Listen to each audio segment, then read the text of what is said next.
Hello friends, welcome to my channel real entertainment.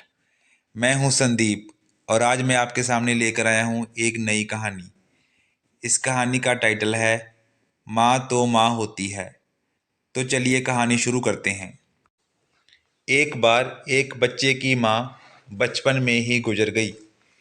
पिता ने यह सोचकर दूसरी शादी कर ली कि बच्चे की परवरिश सही ढंग से हो जाएगी।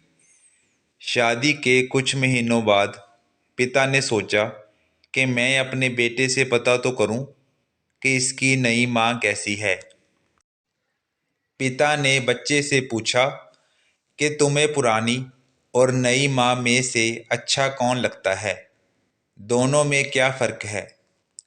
बच्चे ने कुछ देर सोचकर कहा कि पुरानी माँ झूठी और अनपढ़ थी, पर नई माँ सच्ची और पढ़ी लिखी है। पुरानी माँ मेरी बात नहीं मानती थी, पर नई माँ मेरी बात मानती है। पुरानी माँ झूठी थी। जब भी मैं शरारत करता था तो वह कहती थी कि तुम्हें खाना नहीं दूंगी, लेकिन वह मुझे खाना दे देती थी। पर नई माँ बिल्कुल सच्ची है, जो शरारत करने पर मुझे खाना नहीं देती। पुरानी माँ अनपढ़ थी, क्योंकि जब मैं उससे 2 रोटियां मांगता था तो वह मुझे 4 रोटियां देती थी। लेकिन नई माँ पढ़ी लिखी है।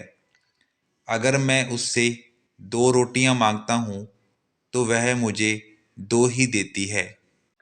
नई माँ मेरा कहना मानती है।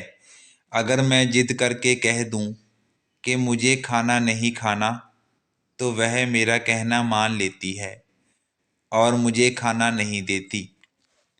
पर पुरानी माँ मेरा कहना नहीं मानती थी।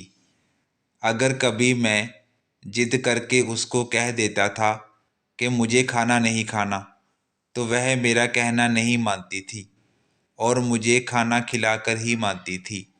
यह सब सुनकर पिता की आंखों में आंसू आ गए। उसे अपनी पत्नी पर बहुत गुस्सा आया। उसने गुस्से में अपनी पत्नी को बुलाया और पत्नी को सारी बात बताई और कहा कि वह उसे तलाक दे देगा। यह सब सुनकर पत्नी ने पति से माफ़ी मांगी और अपने किए का पश्चाताप भी किया, पर पिता का गुस्सा कम नहीं हुआ। पिता ने कहा कि सौतेली माँ कभी सगी माँ नहीं बन सकती। बेटे ने पिता से कहा कि माँ को माफ़ कर दो। माँ ना तो सौतेली होती है और ना ही सगी होती है।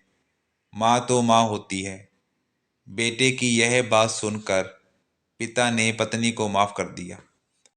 इस कहानी से हमें ये शिक्षा मिलती है कि जैसे भगवान कभी भी अपने बच्चों में भेदभाव नहीं करता, वो सबको समान समझता है। उसी तरह माँ को भी कभी भी अपने बच्चों में भेदभाव नहीं करना चाहिए, चाहे वो बच्चे उसके सगे हों चाहे सौतेले। उसे अपने सारे बच्चों को समान समझना चाहिए, क्योंकि माँ का दर्जा भगवान से भी ऊंचा होता है। बच्चों के लिए माँ ना तो सगी होती है और ना ही सौतेली। उनके लिए माँ तो माँ ही होती है। ऐसी ही और कहानियाँ देखने के लिए मेरे चैनल को सब्सक्राइब कीजिए। अगर वीडियो अच्छा लगा हो तो वीडियो को लाइक करो, शेयर करो, कमेंट करो और बेल आइकन प्रेस करना ना भूलो। वीडियो देखने के लिए आप सबका बहुत बहुत धन्यवाद। फिर मिलेंगे नेक्स्ट वीडियो में।